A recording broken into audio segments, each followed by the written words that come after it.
সকলকে আমার শুভেচ্ছা আর ভালোবাসা জানিয়ে শুরু করছি। আজ তোমাদের পড়াবো ছেলেবেলার দিনগুলি, পুণ্যলতা চক্রবর্তী। ছেলেবেলার দিনগুলি, পুণ্যলতা চক্রবর্তী। নতুন বাড়িটা জ্যাঠামশাই ও পিসিমার বাড়ির কাছেই ছিল, সুতরাং খেলার সাথীর অভাব হলো না। লেখিকা বলছেন যে নতুন বাড়িটা জ্যাঠামশাই ও পিসিমার বাড়ির কাছেই ছিল, তাহলে জ্যাঠামশাইয়ের বাড়ি আর পিসিমার বাড়ি এই দুটো বাড়িরই কাছে ছিল, সুতরাং খেলার সাথীর অভাব হলো না, অর্থাৎ খেলার সঙ্গী সাথীর কোনো অভাব ঘটল না। জ্যাঠতুতো, খুড়তুতো, পিসতুতো ভাই বোনদের দল জুটে গেল।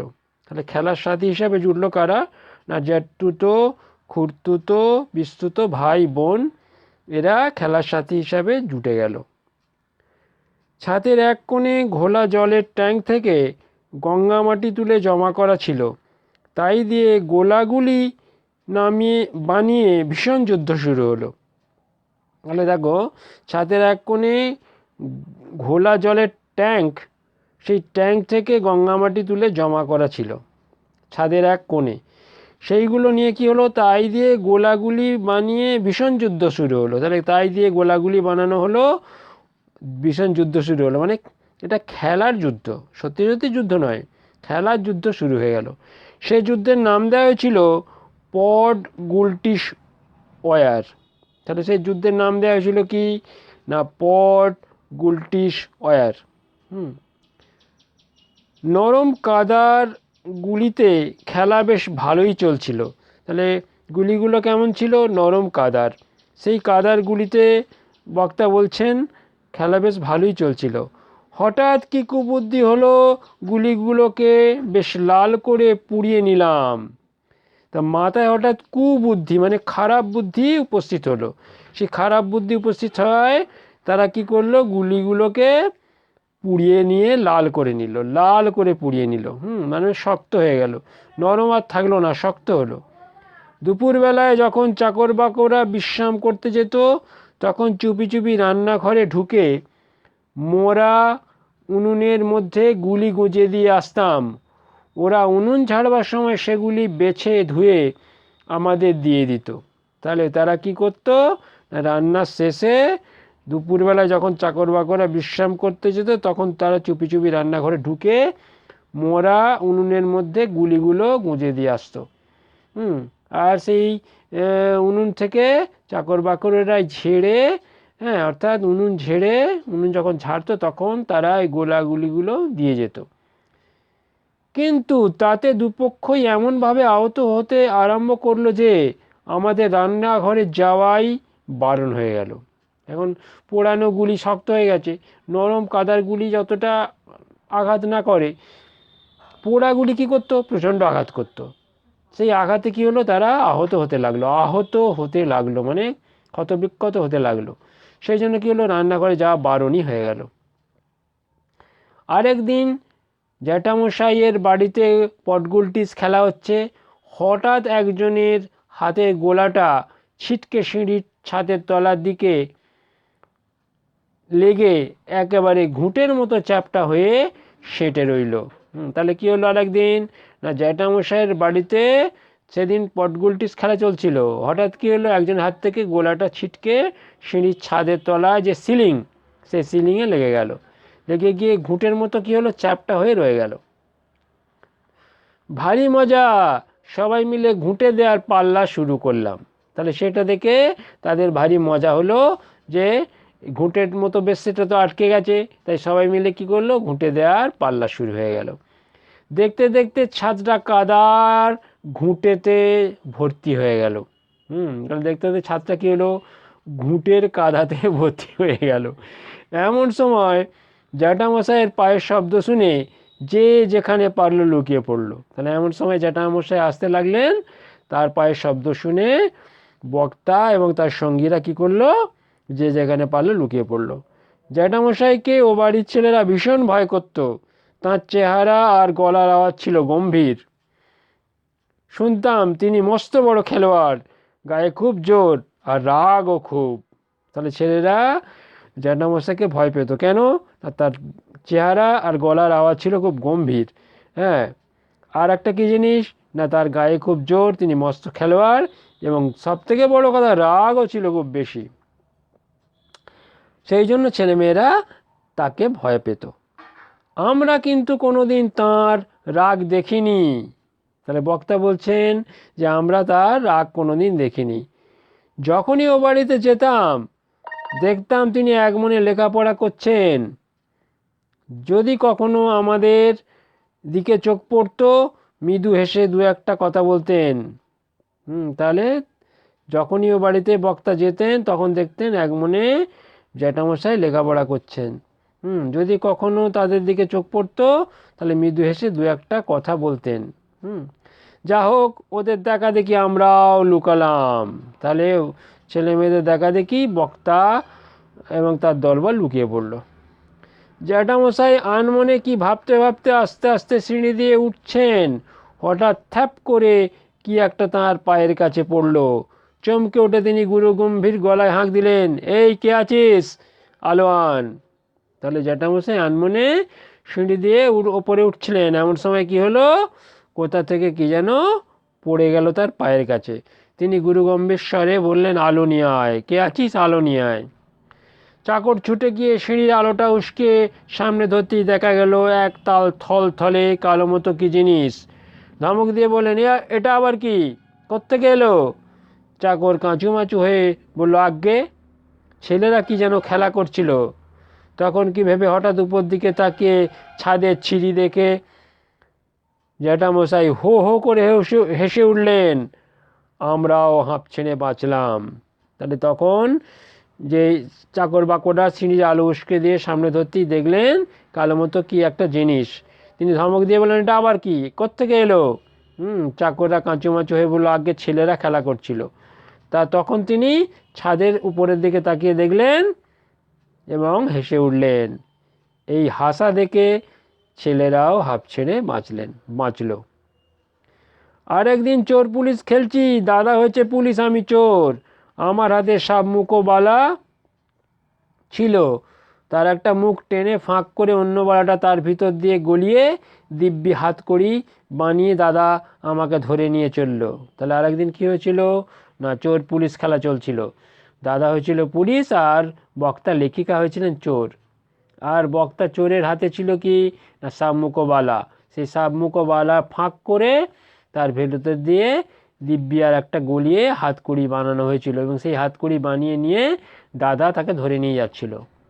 আমি যেই এক ঝটকায় হাত ছাড়াতে গিয়েছি অমনি নতুন বালা ভেঙে দু তিন টুকরো হয়ে ছাদে ছড়িয়ে পড়ল।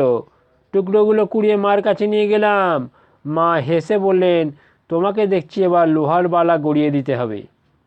তাহলে তার দাদা তাকে ধরিয়ে নিয়ে যাচ্ছিল, একটা ঝটকা দিতেই কী হলো, বক্তার হাত থেকে চুড়ি অর্থাৎ বালা ছাদে টুকরো টুকরো হয়ে ছড়িয়ে পড়ল। সেই টুকরোগুলো বক্তা তার মায়ের কাছে নিয়ে যেতে তার মা বললেন, তোমাকে দেখছি এবার লোহার বালা গড়িয়ে দিতে হবে। ক্রিকেট, হকি প্রভৃতি খেলাতেও হাতে কড়ি ওই ছাদেই আরম্ভ হয়েছিল। তাহলে ক্রিকেট খেলার হাতে কড়ি অর্থাৎ ক্রিকেট খেলার শুরু ওই ছাদেই আরম্ভ হয়েছিল। আমি একটু দস্যি ছিলাম কি না, দাদাদের সঙ্গে যত সব হুড়োহুড়ি খেলায় খুব মজবুত ছিলাম, তেমনি আবার দিদিদের সঙ্গে পুতুল খেলাও চমৎকার লাগতো। তাহলে বক্তা নিজেই নিজেকে বলছেন তিনি একটু দস্যি ছিলেন, ফলে তার সঙ্গে তার দাদাদের খেলায় তার হুড়োহুড়ি দৌড়াদৌড়ি খেলা, সেই খেলাতেও বক্তা মজবুত ছিলেন। আবার দিদিদের সঙ্গে পুতুল খেলাও তার চমৎকার লাগতো, অর্থাৎ খুব ভালো লাগতো। মা সুন্দর করে দোতলা পুতুল ঘর সাজিয়ে দিয়েছিলেন। কত ডল পুতুল, কাচের পুতুল, মাটির পুতুল, পুতুলের খাট বিছানা, চেয়ার টেবিল, টি সেট, ডিনার সেট, পিতল ও মাটির কত হাঁড়ি খুঁড়ি, হাতা বেড়ি, কত ঘরকন্না, রান্নাবান্না। তাহলে পুতুল খেলা যে সমস্ত সাজ সরঞ্জাম তার ছিল, পুতুলের ঘর সাজিয়ে দিয়েছিলেন তার মা। বিভিন্ন ধরনের পুতুল ছিল, কাঠের পুতুল, পুতুলের খেলনা, পুতুলের খাট চেয়ার ইত্যাদি ইত্যাদি। আর সেই সব ছোট ছোট হাতা হাঁড়ি কুড়ি যেগুলো দিয়ে ঘরকন্না, খেলাম দড়ির ঘরকন্না করতে হয়, সেগুলো তার ছিল। দিদিরা সুন্দর সুন্দর জামা কাপড় পুঁতির গয়না তৈরি করত। পুতুলের বিয়েতে ছোট ছোট পাতায় করে ছোট ছোট লুচি মিষ্টি ইত্যাদি খাওয়া হতো। তাহলে দেখো, পুতুলের আবার বিয়ে দেওয়া হতো, বিয়ে দেওয়ার সময় কী হতো, ছোটোখাটো জিনিস সব বের হতো। হ্যাঁ, সেগুলো যেমন ছোট, সেই অনুযায়ী আবার লুচি বানানো হতো, ছোট ছোট লুচি। একবার পুতুলের বিয়েতে আমরা ফুল পাতা নিশান দিয়ে বিয়ে বাড়ি সাজিয়ে সারি সারি ছোট্ট ছোট্ট রঙিন মোমবাতি জ্বেলে দিলাম, সবাইকে ডেকে দেখালাম কি সুন্দর দেখাচ্ছে। তাহলে একবার তাদের পুতুলের বিয়েতে প্রচুর সাজানো হয়েছিল, সাজিয়ে নেওয়ার পরে ছোট ছোট মোমবাতি জ্বেলে সেটাকে আরও সুন্দর করা হয়েছিল। তারপর খাবার, এবং সবাইকে ডেকে দেখানো হয়েছিল কি সুন্দর। তারপর খাবার ডাক পড়তে সবাই নিচে চলে গেলাম, খাবার ডাক পড়তে বক্তারা সবাই নিচে চলে গেলেন। খাওয়া সেরে এসে দেখি পুতুলের ঘরে এসে এক অগ্নিকাণ্ড। তাহলে খাওয়া সেরে এসে বক্তা দেখলেন পুতুলের ঘরে আগুন লেগে গেছে। ছোট্ট মোমবাতি কয়েক মিনিট জ্বলেই শেষ হয়ে গিয়েছে। নিশান টিশান পুড়ে এবারে কাঠের ছাদ জ্বলতে আরম্ভ করেছে। তাড়াতাড়ি জল ঢেলে আগুন নেভানো হলো, অল্পের জন্য পুতুলগুলো বেঁচে গেল। তাহলে পুতুলের ঘরে যখন অগ্নিকাণ্ড হয়েছিল, কেননা মোমবাতিগুলো ছোট ছিল, সেই মোমবাতির আগুন থেকেই পুতুলের ঘর পুড়ে গেছিল। তা যাই হোক, তাড়াতাড়ি জল ঢেলে আগুন নেভানো হয়েছিল এবং অল্পের জন্য হলেও পুতুলগুলো বেঁচে গেছিল। আমাদের এক মজার খেলা ছিল রাগ বানানো। তাহলে তাদের বক্তাদের একটা দারুণ মজার খেলা ছিল, সেই খেলাটার নাম কি, রাগ বানানো। হয়তো কারো উপর রাগ হয়েছে, অথচ তার শোধ দিতে পারছি না, তখন দাদা বলতো আয় রাগ বানাই। হয়তো কারো উপর রাগ হয়েছে, কিন্তু সেই রাগটাকে রাগ অনুযায়ী শোধ দেওয়া যাচ্ছে না, তখন তার দাদা বলতো আয় রাগ বানাই, অর্থাৎ রাগ বানানো খেলা শুরু করি। বলেই সেই লোকটির সম্বন্ধে যা তা অদ্ভুত গল্প বানিয়ে বলতে আরম্ভ করতো। আমরাও সঙ্গে সঙ্গে পাল্লা দিয়ে বলতাম। তাহলে যেই লোকটার উপরে শোধ নেওয়া হবে, সেই লোকটার উপরে তার সম্বন্ধে যা তা অদ্ভুত গল্প বানিয়ে সেগুলো বলা হতো। বক্তাও সেই পাল্লা দিয়ে তাদের সঙ্গে বলতেন। তার মধ্যে বিদ্বেষ কিংবা হিংস্র ভাব কিছু থাকতো না। সেই বলার মধ্যে হিংস্র বা বিদ্বেষ মানে হিংসামূলক সেই ব্যাপারগুলো কিছু থাকতো না। সে ব্যক্তির কোনো অনিষ্ট চিন্তাও থাকতো না, শুধু মজার কথা। আর সেই ব্যক্তির কোনো অনিষ্ট চিন্তাও থাকতো না, শুধু মজার কথা বলা হতো। যত রকম বোকামি হতে পারে, যত রকমের মানুষ নাকালো অপ্রস্তুত হয়ে হাস্যাস্পদ হতে পারে, সব কিছুই সেই লোকটির সম্বন্ধে কল্পনা করে আমরা হেসে কুটোপাটি হতাম। তাহলে যেমন করে মানুষকে নাকাল করা যায়, অপ্রস্তুত করা যায়, দেখলেই হাসি পাবে এমন করা যায়, সেই লোকটির সম্বন্ধে তেমনই কল্পনা করা হতো। এবং বক্তা বলছেন এই কল্পনা করতে গিয়ে আমরা হেসে কুটোপাটি খেতাম। দাদার হ জ ব র ল বইয়ের হিজি বীজ যেমন মনে করো বলে যত রকম সব উদ্ভট কল্পনা করে নিজেই হেসে দম বন্ধ হওয়ার উপক্রম করে, আমাদেরও প্রায় সেই দশাই হতো। তাহলে হ জ ব র ল গল্পে যেমন হিজিবিজি বীজ যেমন করতো, উদ্ভট সব কল্পনা করতো, করে নিজেই হেসে তার দম বেরিয়ে যাওয়ার উপক্রম হতো। এখানেও বক্তাদের সেই রকমই অবস্থা। কিন্তু মজা হতো এই যে হাসির স্রোতে রাগটাগ সব কোথায় ভেসে যেত, মনটা আবার বেশ হালকা খুশিতে ভরে উঠত। তাহলে রাগ বানাতে গিয়ে বক্তারা বলছেন যে তাদের এত হাসি ঠাট্টা হতো যে সেই হাসিতে রাগটাগ সব কোথায় ভেসে চলে যেত, তখন মনটা হালকা হয়ে যেত, মানে রাগ চলে যেত, রাগ চলে গিয়ে খুশিতে মন ভরে উঠত। আর একটা মজার খেলা ছিল কবিতায় গল্প বলা। তাহলে আর একটা মজার খেলার কথা বক্তা বলেছেন, সেই খেলাটার নাম কি, কবিতায় গল্প বলা। একটা কোনো জানা গল্প নিয়ে একজন প্রথম লাইনটা বানিয়ে বলবে, আর একজনা তার সঙ্গে মিল দিয়ে দ্বিতীয় লাইন বলবে, তারপরের জন তৃতীয় লাইন, এমনি করে গল্পটা শেষ করতে হবে। তাহলে কেমন না, একটা কবিতার লাইন দিয়ে শুরু হবে, তারপরে পরের জন মিল দিয়ে বলতে বলতে এমনি করে গল্পটা শেষ হয়ে যাবে। যদি কেউ না পারে সে হেরে গেল, তার পরের জন বলবে। যদি কেউ না পারে সে হেরে যাবে, তার পরের জন বলবে। দাদা কখনো হার মানতো না, যত শক্ত হোক না কেন চট করে মিলিয়ে দিত। তাহলে বক্তা বলছেন তার দাদা কখনো হারতো না, যত শক্তই হোক ঠিক মিলিয়ে দিত। যেমন একদিন হচ্ছে বাঘ ও বকের গল্প। তাহলে একদিন কি হচ্ছিল, বাঘ ও বকের গল্প হচ্ছিল। একদা এক বাঘের গলায় ফুটেছিল অস্থি, যন্ত্রণায় কিছুতেই নাহি তার স্বস্তি, 3 দিন 3 রাত নাহি তার নিদ্রা, সেক দেয় তেল মাকে লাগায় হরিদ্রা। এই রকম চলতে চলতে সুন্দর কাকা যেই বললেন, তাহলে গল্পটা শুরু হয়েছিল যে একবার এক বাঘের গলায় হাড় ফুটেছিল, সে যন্ত্রণা অস্থির হয়ে যাচ্ছিল, 3 দিন 3 রাত সে ঘুমোতে পারিনি, সেক দেয় তেল মাকে হরিদ্রা মানে হলুদ লাগায়, তাতেও তার কিছু হয় না। এই সময় এরকম চলতে চলতে সুন্দর কাকা যেই বললেন, কি বললেন, ভিতরে ঢুকায় দিল দীর্ঘতার চঞ্চু। হ্যাঁ, ভিতরে ঢুকায় দিল দীর্ঘতার চঞ্চু, এই চঞ্চু মানে ঠোঁট, ঠোঁট ঢুকিয়ে দিল। কেউ আর তার মিল দিতে পারে না, আমরা সবাই পাশ দিয়ে দিলাম। দাদার পালা আসতেই সে চট করে বলল, বক্সে চালাকতি চিকিৎসক চঞ্চু, চিকিৎসক চুঞ্চু। তাহলে বক্সে চালাকতি চিকিৎসক চুঞ্চু, চুঞ্চু মানে দক্ষ। তাহলে আমরা চেঁচামেচি করে উঠলাম, ওসব যা তা বললে হবে না, চুঞ্চু আবার কি কথা। সুন্দর কাকা খুশি হয়ে দাদার পিঠ চাপড়ে বললেন, চুঞ্চু মানে ওস্তাদ, এক্সপার্ট। তাহলে তার দাদা যে মিলটা দিয়েছিল সবাই কিন্তু মেনে নিতে পারেনি। শেষ পর্যন্ত সুন্দর কাকা খুব খুশি হয়েছিলেন এবং বলেছিলেন যে খুব সুন্দর হয়েছে, চুঞ্চু মানে হলো ওস্তাদ বা এক্সপার্ট। ওস্তাদ বা এক্সপার্ট, এক্সপার্ট মানে হচ্ছে দক্ষ। ছোটবেলা থেকেই দাদা কবিতা লিখতে আরম্ভ করেছিল। 8 বছর বয়সে তার প্রথম কবিতা নদী, আর 9 বছর বয়সে দ্বিতীয় টিক টিক টং মুকুল পত্রিকা ছাপা হয়েছিল। তাহলে বক্তার দাদা ছিলেন কবি, তিনি কবিতা লিখতে আরম্ভ করেছিলেন খুব ছোট বয়সেই। হ্যাঁ, এবং 8 বছর বয়সে ও 9 বছর বয়সে তার কবিতা ছাপা হয়েছিল। 8 বছর বয়সে নদী আর 9 বছর বয়সে টিক টিক টং মুকুল পত্রিকা ছাপা হয়েছিল। দাদার দেখা দেখি আমারও শখ হলো কবিতা লেখার। একটা খাতায় বেশ ফুল পাতা এঁকে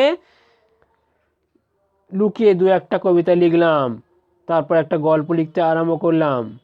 তাহলে বক্তা বলছেন যে তার দাদার দেখা দেখি তারও কবিতা লেখার শখ হলো এবং কবিতা লিখতে আরম্ভ করলো। একদিন একটা গল্প লিখতে আরম্ভ করেছিল। একদিন দুপুরে বসে গল্প লিখছি, বাবার কাছে একজন ভদ্রলোক দেখা করতে এলেন। তাকে বসিয়ে বাবাকে ডেকে দিলাম। বাবা এসে তার সঙ্গে অনেকক্ষণ গল্প সল্প করলেন, তারপর দুজনে একসঙ্গে কোথায় বেরিয়ে গেলেন। তাহলে বক্তা যখন একদিন দুপুরবেলা বসে বসে গল্প লিখছিলেন, তখন তার বাবার কাছে এক ভদ্রলোক দেখা করতে এলেন।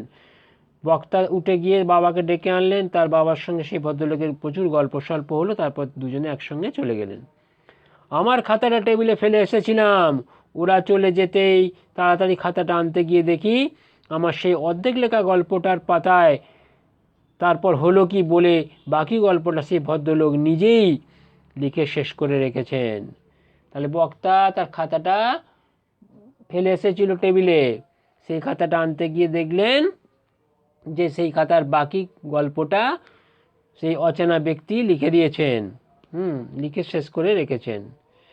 তিনি ছিলেন তখনকার একজন নামকরা লেখক নগেন্দ্রনাথ গুপ্ত। তাহলে তার পরিচয়, সেই অচেনা ব্যক্তিটার পরিচয় আমরা পাচ্ছি। কি পরিচয় না, তিনি তখন সেই সময়ের একজন নামজাদা লেখক, নাম নগেন্দ্রনাথ গুপ্ত। বড় হয়ে তাঁর লেখা অনেক সুন্দর গল্প প্রবাসীতে পড়েছি। তাহলে বড় হয়ে বক্তা তাঁর লেখা গল্প পড়েছেন কোন পত্রিকায়? প্রবাসী নামক পত্রিকাতে। আমার খাতায় তাঁর লেখাটা নিশ্চয়ই খুব ভালো হয়েছিল, কিন্তু তখন আমার মনে কি হয়েছিল জানো? মনে হলো আমার গল্পটা মাটি হয়ে গেল, মনের দুঃখে খাতাটা ছিঁড়েই ফেললাম। তাহলে গল্পটা তিনি খুব সুন্দর লিখেছিলেন, কিন্তু বক্তার সেই সময় মনে হয়েছিল যে এই খাতাটা তিনি মাটি করে দিয়েছেন, তাই জন্য রাগে দুঃখে তিনি ছিঁড়ে ফেলেছিলেন। বাবা যখন বিদেশে কোথাও যেতেন মজার মজার ছবি আর পদ্যে আমাদের চিঠি লিখতেন। আমাদের পড়া হয়ে গেলে সেগুলি কত লোকের হাতে হাতে ঘুরত। সেসব যদি সংগ্রহ করা থাকতো তাহলে তাই দিয়ে মজার একটা বই হতে পারত। তাহলে বক্তা বলছেন তার বাবা যখন বিদেশে থাকতেন তখন সেখান থেকে মজার মজার ছবি আর পদ্যে গদ্যে চিঠি লিখতেন, সেই চিঠি পড়া হয়ে গেলে সকলের হাতে ঘুরত। বক্তা বলছেন সেসব যদি সংগ্রহ করে বা সংরক্ষণ করে রাখা থাকতো তাই দিয়ে একটা মজার বই হতে পারত। এই ছিল তোমাদের পাঠ্যের ছেলেবেলার দিনগুলি, পূর্ণলতা চক্রবর্তী। এবার তোমাদের সঙ্গে প্রশ্নোত্তর নিয়ে আলোচনা করব। প্রথমে আছে পূর্ণলতা চক্রবর্তী, 1889 থেকে 1974। প্রখ্যাত শিশু সাহিত্যিক উপেন্দ্রকিশোর রায়চৌধুরীর কন্যা। তাহলে পূর্ণলতা চক্রবর্তী কে না? প্রখ্যাত শিশু সাহিত্যিক উপেন্দ্রকিশোর রায়চৌধুরীর কন্যা। সন্দেশ পত্রিকাকে কেন্দ্র করে যে একদল নতুন লেখক তৈরি হয়েছিলেন, তাদের মধ্যে পূর্ণলতা অন্যতম। তিনি শিশু ও কিশোরদের জন্য সহজ সরল ভাষায় লিখেছেন। তিনি সুকুমার রায়, সুবিনয় রায়চৌধুরী, সুকলতা রাওয়ের সহোদরা।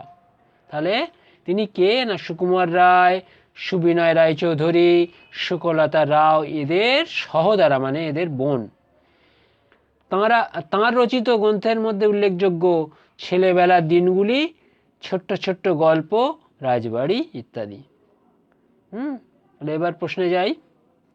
প্রথম প্রশ্ন, পূর্ণলতা চক্রবর্তীর কয়েকজন ভাই বোনের নাম লেখো। উত্তর এখানে দেওয়া আছে, সুকুমার রায়, সুবিনয় রায়চৌধুরী, সুকলতা রাও ইত্যাদি। তাঁর লেখা দুটি বইয়ের নাম লেখো। তাঁর লেখা দুটি বইয়ের নাম ছেলেবেলার দিনগুলি, ছোট্ট ছোট্ট গল্প, রাজবাড়ি ইত্যাদি।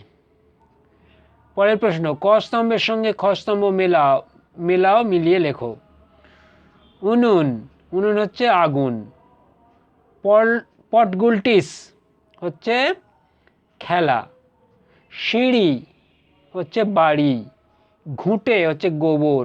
লেখাপড়া হচ্ছে বই। 4 নম্বর, নিচের এলোমেলো শব্দগুলো সাজিয়ে লেখো। প্রথমে আছে খয়াকা ঢস্য নড়ায় আঁকা লয়েকা প। এটা হবে লয়েকা খয়াকা লেখা, প ঢস্য নড়ায় আঁকা পড়া, লেখা পড়া। তারপরে আছে টয় হস্যই ল, গয় হস্যৌ তালবস্য ট প ইত্যাদি।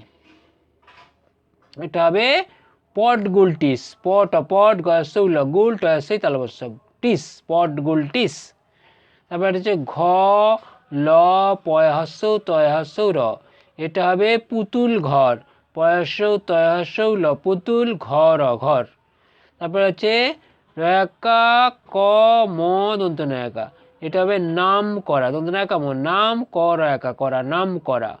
তারপরে হচ্ছে গ র গয়াস্যৌ রয়াস্য ময় ভয়ে দীর্ঘই। এটা হবে গুরু গম্ভীর, গ হস্যৌ রয়াস্য গুরু, গ ময় ভয়ে দীর্ঘই র, গম্ভীর, গুরু গম্ভীর। 5 নম্বর দাগ, বন্ধনীর মধ্য থেকে ঠিক উত্তরটি বেছে নিয়ে আবার লেখো। প্রশ্ন, মা সুন্দর করে 1 2 3 4 তলা পুতুল ঘর সাজিয়ে দিয়েছিলেন। মা সুন্দর করে 2 তলা পুতুল ঘর সাজিয়ে দিয়েছিলেন। তোমাকে দেখছি এবার সোনার, তামা, লোহার, টিনের বালা গড়িয়ে দিতে হবে। এটা হবে লোহার বালা গড়িয়ে দিতে হবে। হাতকড়ি পরায় চোর, উকিল, শিক্ষক, পুলিশ। উত্তরটা হবে হাতকড়ি পরায় পুলিশ। হ জ ব র ল হলো একটি খেলনা, ট্রেন, গাছ, বই। উত্তরটা হবে হ জ ব র ল হলো একটি বই। পরের প্রশ্ন, যোধপুর, বিজাপুর, ভাগলপুরে, মধুপুরে সেই রেলগাড়ির কবিতা লিখেছিলেন। উত্তর হবে উত্তরটা একবার, সেই রেলগাড়ির কবিতা লিখেছিলেন। উত্তরটা কোথায় আছে বলো তো? প্রশ্নটা দেখে নিতে হবে।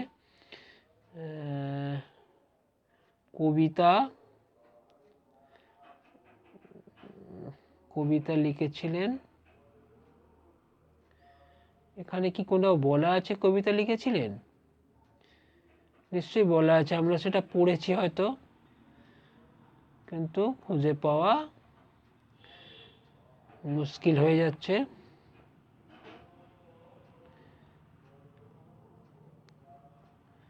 খুঁজে পাওয়াটা মুশকিল।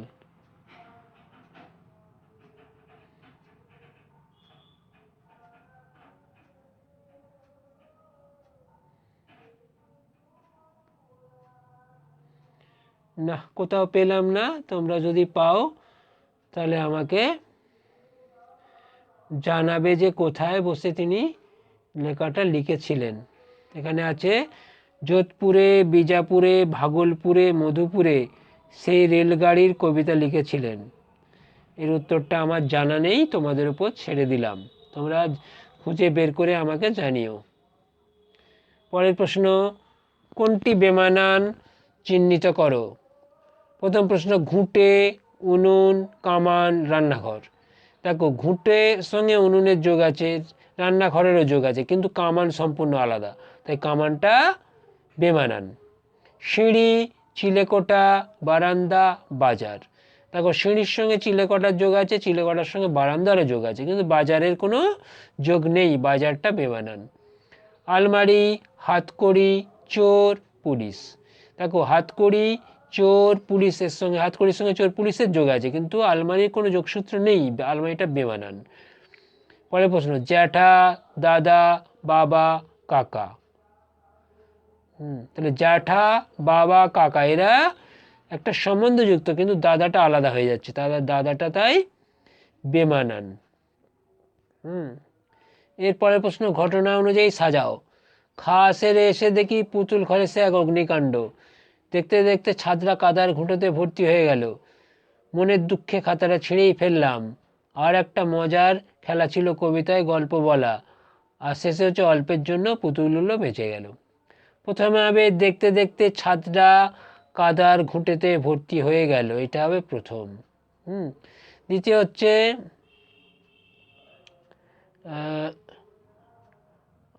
খাওয়া সেরে এসে দেখি পুতুল ঘরে সে এক অগ্নিকাণ্ড, এটা হবে 2। 3 হবে অল্পের জন্য পুতুলগুলো বেঁচে গেল। পরেরটা হচ্ছে আর একটা মজার খেলা ছিল কবিতায় গল্প বলা, আর শেষে হবে মনের দুঃখে খাতাটা ছিঁড়েই ফেললাম। এইগুলো হচ্ছে ঘটনাক্রম। পরের প্রশ্ন, শব্দ জুড়ি থেকে ঠিক শব্দ বেছে নিয়ে শূন্যস্থান পূরণ করো। জ্যাঠামশাইকে বাড়ির ছেলেরা ভীষণ ভয় করত। উত্তরটা কি হবে? ভয় করত। উত্তরটা ভয়। তারপরে যে হঠাৎ ড্যাশ করে একটা তার পায়ের কাছে বসলো, হঠাৎ থ্যাপ করে কি একটা তার পায়ের কাছে পড়লো। উত্তরটা হবে থ্যাপ, থয়জা পালা কাপ্প। একদা বাঘের গলায় ফুটেছিল ড্যাশ, একদা বাঘের গলায় ফুটেছিল অস্থি, অদন্ত সয়থয় হস্যই। ড্যাশ মানে ওস্তাদ, এক্সপার্ট। চুঞ্চু মানে ওস্তাদ, এক্সপার্ট।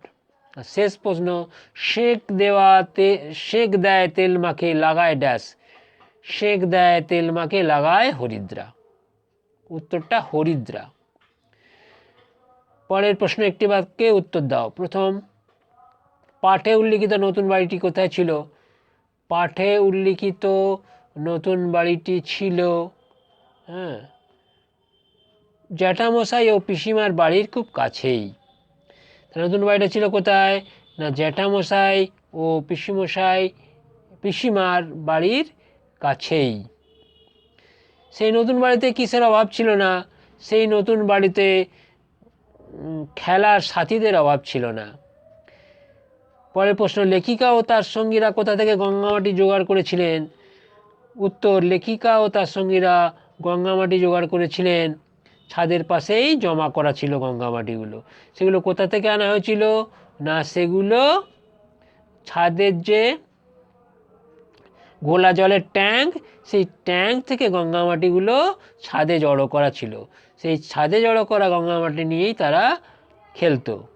গঙ্গামাটি দিয়ে কি করা শুরু হলো? গঙ্গামাটি দিয়ে গোলাগুলি বানিয়ে খেলা, যুদ্ধ খেলা শুরু হয়ে গেল। রান্নাঘরে উনুনের মধ্যে কি গুঁজে রাখা হতো? রান্নাঘরে উনুনের মধ্যে গোলাগুলি গুঁজে রাখা হতো। লেখিকার জ্যাঠামশাই গলা আজ কেমন ছিল? লেখিকার জ্যাঠামশাই গলার আওয়াজ ছিল খুব গম্ভীর। লেখিকার জ্যাঠামশাই সম্পর্কে কি শোনা যেত? লেখিকার জ্যাঠামশাই সম্পর্কে শোনা যেত তার লম্বা চওড়া শরীর, গলার আওয়াজ গুরুগম্ভীর, এবং তার রাগ বিশাল। তিনি খেলাতে খুব দক্ষ, তাই সবাই তাকে কি করতো? ভয় করত। বাড়ির চাকর সিঁড়ির আলোটা উস্কিয়ে দেওয়ার পর কি দেখা গিয়েছিল? বাড়ির চাকর সিঁড়ির আলোটা উস্কিয়ে দেওয়ার পর দেখা গিয়েছিল যে সিঁড়িতে কি একটা মাটির মতো পড়ে আছে। ছোটদের পুতুলের বিয়েতে কেমন খাওয়া দাওয়া হতো? ছোটদের পুতুলের বিয়েতে ছোট ছোট পাত্রে লুচি তরকারি, ছোট ছোট লুচি তরকারি খাওয়া হতো। দোতলা পুতুল ঘরকে সুন্দর করে সাজিয়ে দিয়েছিলেন। দোতলা পুতুল ঘর বক্তার মা সুন্দর করে সাজিয়ে দিয়েছিলেন। কোন খেলার সময় লেখিকা ও তার ভাই বোনেদের মন হালকা খুশিতে ভরে উঠত? রাগ বানানো খেলার সময় লেখিকা ও তার ভাই বোনেদের মন হালকা খুশিতে ভরে উঠত। কিভাবে লেখিকার বালা ভেঙে গিয়েছিল? একদিন তার দাদা ও লেখিকা চোর পুলিশ খেলতে গিয়ে বালাটা ভেঙে গিয়েছিল। পুতুল ঘরে কিভাবে আগুন লেগেছিল? পুতুল ঘরে ছোট ছোট মোমবাতি ছিল, সেই মোমবাতিগুলো পুড়ে গিয়ে আগুন লেগে গিয়েছিল। সুন্দর কাকা লেখিকার দাদার পিঠ চাপড়ে কি বলেছিলেন? সুন্দর কাকা লেখিকার পিঠ চাপড়ে লেখিকার দাদার পিঠ চাপড়ে বলেছিলেন সাবাস। চুঞ্চু মানে হচ্ছে দক্ষ বা এক্সপার্ট, ওস্তাদ বা এক্সপার্ট। লেখিকার দাদার প্রথম কবিতার নাম কি? লেখিকার দাদার প্রথম কবিতার নাম নদী। দ্বিতীয় কবিতাটি দাদা কত বছর বয়সে লিখেছিল? দ্বিতীয় কবিতাটি তার দাদা মাত্র 9 বছর বয়সে লিখেছিলেন। লেখিকার বাবা বিদেশ থেকে কী পাঠাতেন? লেখিকার বাবা বিদেশ থেকে খুব সুন্দর ছবি আঁকা ও কবিতা পাঠাতেন। এইগুলো ছিল তোমাদের প্রশ্ন। আরও প্রশ্ন উত্তর আছে। তোমাদের আমি তারপরে বলবো যে আজ এইখান পর্যন্তই তোমাদের সঙ্গে ছোট প্রশ্ন উত্তর নিয়ে আলোচনা করলাম। তোমাদের সবাইকে শুভেচ্ছা আর ভালোবাসা জানিয়ে আজকে শেষ করছি।